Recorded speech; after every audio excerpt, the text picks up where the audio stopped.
Hello and welcome to an update of the Hungry Bin that was set up according to manufacturer's instructions.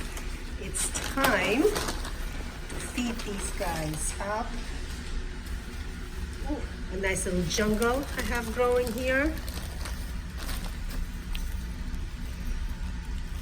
That just goes to show you how beautiful and rich this material is. Everything sprouts in here, basically.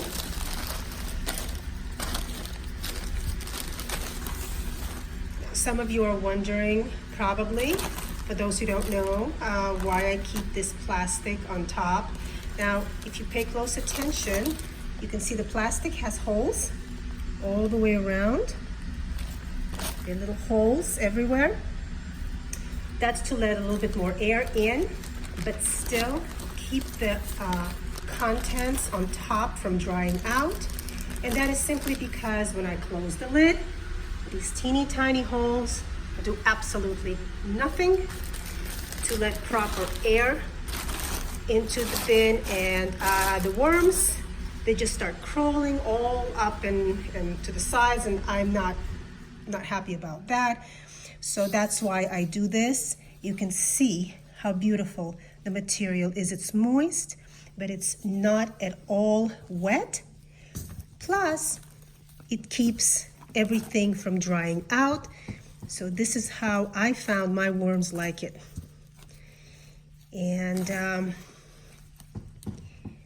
it doesn't really affect the material that is coming out at the bottom, because this bin, or should I say this system, is meant to run very wet to collect leachate. And since I don't use leachate and I don't like my bins to run wet, it serves no purpose for me. But you can see the top here is absolutely beautiful. There are a lot of castings, and the food that I put in here, the worms are working over beautifully. So I don't dig deep into the system. I just kind of turn over the very top layers, and then I'm going to feed these guys up. They're, I think, way overdue for a feeding.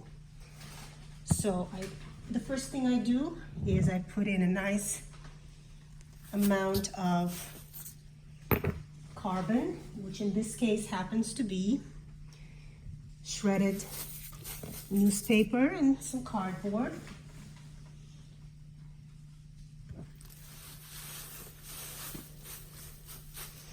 And then I'm going to add some food for them.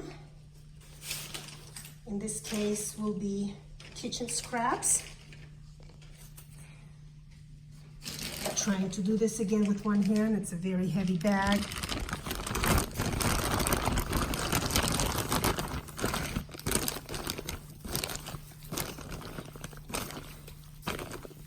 Very moist. All of this kitchen waste is going to keep everything nice and moist.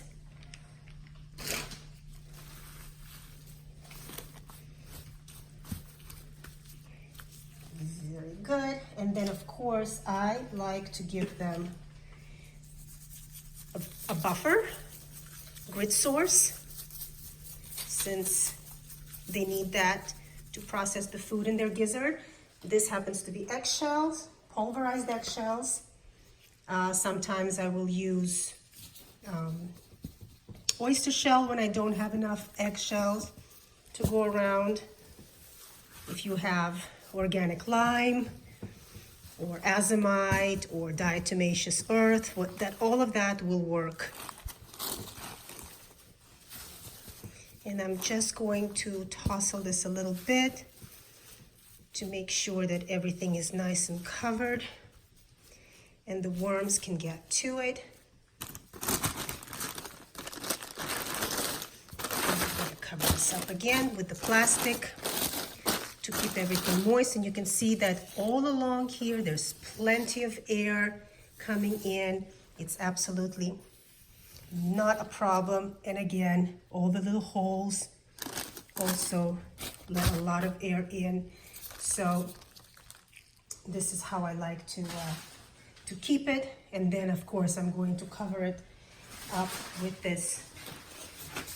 It's just some screen that I doubled up. This prevents any of the fruit flies or anything else that flies from entering the bin. You can use any kind of fabric really that has tiny holes that lets air in but keeps the bugs out. And then I just put this newspaper, one single sheet, to make sure that there is no light coming in, because they do like darkness. And this is it. This is how I keep them. And so far, they've been really happy. So that's our update, and thanks for joining me.